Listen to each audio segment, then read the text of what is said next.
And first ఎఫ్ఐఆర్లో 4 నెలల ముందు, బట్ అది జరగలేదు.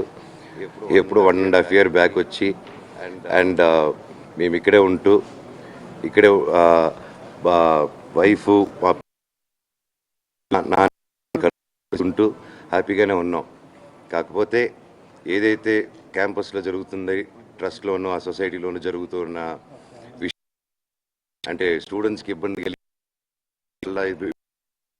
ప్రైవేట్ హాస్పిటల్ ఇవన్నీ నేను అడిగేదానికి ఆ క్యాంపస్లోని ఎగ్జిక్యూటివ్ డైరెక్టర్ని అండ్ ట్విట్టర్ ద్వారా అడిగాను, పర్సనల్గా మెసేజ్లు చేశాను.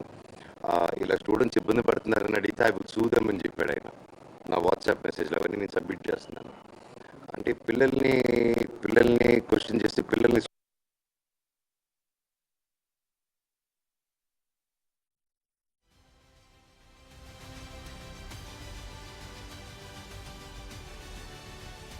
రైట్. మంచు ఫ్యామిలీ ఆస్తి తగాదాల వేళ ఇటు రంగారెడ్డి జిల్లా కలెక్టరేట్కు వెళ్లారు మంచు మనోజ్.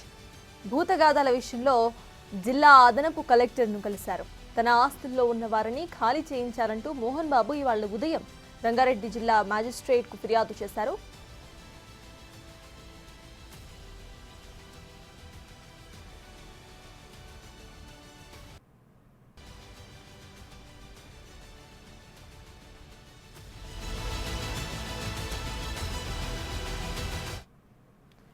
మంచు ఫ్యామిలీ ఆస్తి తగాదాల వేళ రంగారెడ్డి జిల్లా కలెక్టరేట్కు వెళ్లారు మంచు మనోజ్. భూ తగాదాల విషయంలో జిల్లా అదనపు కలెక్టర్ను కలిశారు మనోజ్. తన ఆస్తుల్లో ఉన్న వారిని ఖాళీ చేయించాలంటూ ఇటు మోహన్ బాబు ఇవాళ ఉదయమే రంగారెడ్డి జిల్లా మ్యాజిస్ట్రేట్కు ఫిర్యాదు చేశారు. అయితే జల్పల్లిలోని తన ఆస్తులను కొంతమంది అక్రమంగా ఆక్రమించుకున్నారనేది ఆయన యొక్క కంప్లైంట్ యొక్క సారాంశం. తన నివాసంలో ఉన్న వారందరినీ కూడా వెంటనే వెకేట్ చేసి తనకు అప్పగించాలని న్యాయస్థానాన్ని ఆయన ఆశ్రయించారు. దీనికి సంబంధించి ఇటు రంగారెడ్డి జిల్లా మ్యాజిస్ట్రేట్ను మంచు మనోజ్ కూడా కలిశారు. మంచు ఫ్యామిలీ ఆస్తి తగాదాల గురించి ఇటు రంగారెడ్డి జిల్లా కలెక్టరేట్కు వెళ్లారు మంచు మనోజ్. కూడా తెలియట్లేదు. So these are all my questions. And ఇది ఎలాగా అనేది మీరు చెప్తే ఒకరిని నిలబెట్టేదానికి ఇంతమంది స్టూడెంట్స్ని, ఇంతమంది లోకల్ విలేజర్స్ని వాళ్ళ కష్టాన్ని మీద కొడతాం అనుకుంటే మాత్రం ఇది చాలా కరెక్ట్ కాదు. ఇది కూర్చొని మాట్లాడదామని నేను పిలుస్తాను కానీ ఎవరు రావట్లేదు.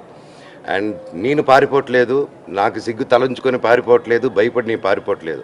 నేను ఎక్కడ పిలిచినా వస్తాను, మీరు టీవీ ఛానల్కి పిలిచినా వస్తాను, ఎక్కడికి పిలిచినా వస్తాను. నేను కూర్చొని ఎవరితోనైనా మాట్లాడతాను. నేను ఏ తప్పు చేయలేదు. ఇది ఆస్తి గొడవలు కాదు. ఈ పోరాటం ఇది నా స్టూడెంట్స్ కోసం, మా విలేజర్స్ కోసం, మా బంధువుల కోసం అక్కడ. Thank you. అండ్ ఇంకోటి అండి, అండ్ ఇప్పుడు మీరందరూ చూశారు. ఎందుకంటే ఈ టోటల్ ఎపిసోడ్లో వాళ్ళు అబద్ధాలు ఆడుతున్నా దొరికిపోతున్నారు. ఎందుకంటే ఈ టోటల్ ఎపిసోడ్లో మీరందరూ కవర్ చేస్తూనే ఉన్నారు. ఆ రోజు నేను డీజీపీ గారి ఆఫీస్ నుంచి మా ఇంటికి వచ్చేసరికి మా పాప ఇంట్లో ఉన్నది. సో ఆ ఇష్యూ వల్లే లాక్లే వేసుకొని మా పాపని కారు ఎక్కించి బాడీ గార్డ్స్తో సిటీకి పంపించేద్దాం ప్లాన్లో ఉన్నారు. నేను ఆ పసిబిడ్డకి అలా అవ్వకూడదని చెప్పేసి ఆ రోజు అందరి ముందే గేట్లు దోసుకుంటూ లోపలికి వెళ్ళాను. సో ఇది మీ ముందే జరిగింది, నన్ను ఆపారు. ఇప్పుడు నేను తిరుపతికి వెళ్ళినప్పుడు తిరుపతిలో యూనివర్సిటీకి వెళ్ళక్కర్లేదు, ఓకే దాని మీద వాళ్ళు తీసుకున్నారో కోర్టు చూసుకుంటుంది. కాకపోతే లోపల నా ఇల్లు ఉంది, నా వస్తువులు ఉన్నాయి. ఆ బేసిక్ రైట్ కూడా ఇవ్వకపోతే ఒక మనిషికి నేను ఏం చేశాను, దానికి ఏం చేశాను బాబు చెప్పండి అంటే దానికి క్వశ్చన్కి ఆన్సర్ ఉండదు. సో ఓకే మా ఇంటికి రానిట్లేదు, ఓకే పోనీ పెద్దల పండుగ మా తాత నాన్న సమాధానం దండం పెట్టుకుని వెళ్తారంటే దానికి బౌన్సులకు సుమో తీసుకొచ్చి అడ్డు పెట్టడం, కర్రలతో దిగడం మీరు చూశారు. అండ్ వాళ్ళు ఇప్పుడు అక్కడ ఇంకో ఎఫ్ఐఆర్ కట్టారు. నేను గేటు దూకారంట. అక్కడే సిఐ గారు అందరూ పోలీస్ ఆఫీసర్లు ఉన్నారు, మీ బృందం మన ప్రెస్ బృందం మొత్తం ఉండింది అక్కడ. గేటు ఎవరో ఎక్కి దూకి వాళ్ళు గేట్ ఓపెన్ చేసి నేను నడుచుకుంటూ లోపలికి వెళ్ళాను. అంతేగాని నేను గేట్ ఎక్కి దూకాను, నేను ఎవరన్నా కొట్టరాని చోట కొట్టాను ఆ గేట్ ఎంటర్ అయ్యేటప్పుడు. ఇంకే నోటికి అబద్ధం వస్తే పక్కన ఎవడ ఏ సలహా చెప్తే అది రాసుకుంటే లాస్ట్లో ఒక సైన్ పెట్టడం, ఎఫ్ఐఆర్ రేజ్ చేయడం. ఢిల్లీ సుప్రీంకోర్టు నుంచి కేసులు పెట్టారు, ఢిల్లీ హైకోర్టుల నుంచి కేసులు పెట్టారు, హైదరాబాద్ హైకోర్టులు, అన్ని కోర్టులు, తిరుపతిలో ఎన్ని కోర్టులు ఉంటే అన్ని కోర్టులు, ఎన్ని చోట్ల నుంచి పెట్టాలో అన్ని చోట్ల నుంచి పెట్టేశారు. చంద్రమండలాన్ని కూడా వెళ్ళి పెట్టుకోమనండి, నేను మాత్రం న్యాయం కోసం పోరాడతాను. ఎవరిని వదిలేదే లేదు, సమస్య లేదు, కూర్చొని మాట్లాడేంత వరకు. ఇప్పుడు మోహన్ బాబు గారు ఏంటంటే సీనియర్ సిటిజన్ యాక్ట్ ప్రకారంగా నా ఆస్తుల్లోకి మీరు అందరూ ఎంటర్ అయ్యారు, ఖాళీ చేయించండి, వేకెట్ చేయించండి ఫిర్యాదు చేశారు. సో మెజిస్ట్రేట్ మీరు ఏం చెప్పారు? మెజిస్ట్రేట్ మీతో ఏం మాట్లాడింది అసలు? అదే మెజిస్ట్రేట్ గారికి ఇదే చెప్పాను ఎగ్జాక్ట్లీ. ఇప్పుడు మీకు ఏదైతే చెప్పానో ఇదే నిజం చెప్పాను. అంటే ఇంట్లోకి నేను రానిట్లేదని, ఇంట్లో నేను చేయట్లేదని, అది చెప్పేదానికి కామెడీగా ఉందండి. అది నేనెందుకు రానియకుండా ఉంటాను, మీరందరూ హ్యాపీగా రండి, నేను రానికపోతే. సో ఇదంతా ఫాల్స్ అలిగేషన్స్. స్టూడెంట్స్ కోసం నిలబడినందుకు ఇది చేసేది. థ్యాంక్ యూ అండి. సార్ ఒకటి ఫైనల్ గా మీరేమో అంటే వివాదాలు పార్టిసిపేట్ చేస్తున్నారు, విద్యాసంస్థల విధానాలు. కానీ ఆస్తి విషయం సీనియర్ సిటిజన్ గా డిస్ట్రిక్ట్ మెజిస్ట్రేట్ ని ఆశ్రయించారు. దీనిపైన మీరేం చెప్తారు? ఇట్స్ ఫాల్స్ అలిగేషన్ అండి.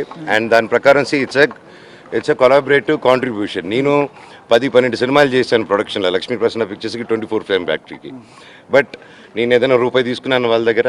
అండ్ ఈవెన్ క్యాంపస్ కానీ ఏది కానీ బిల్డ్ చేసేదానికి everybody's contribution is they.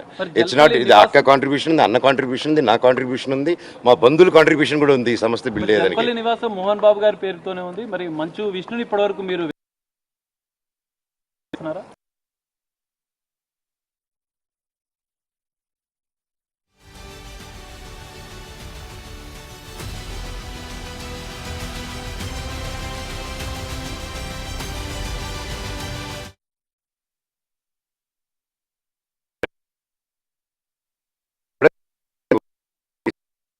Submit చేస్తాను. Thank you. ఇప్పుడు మీ పోరాటం ఎవరిపైన ఉంటుంది మోహన్ బాబు? ఫైనల్ గా మీ పోరాటం ఎవరిపైన? విష్ణు పైన, మోహన్ బాబు పైన? నో అండి, పోరాటం ఎవరి మీద కాదండి, జస్టిస్ కోసం నా పోరాటం. అండ్ దీనికి కూడా ఈ వాట్ ఎవర్ మీరు అడిగిన క్వశ్చన్ కూడా వాట్ ఎవర్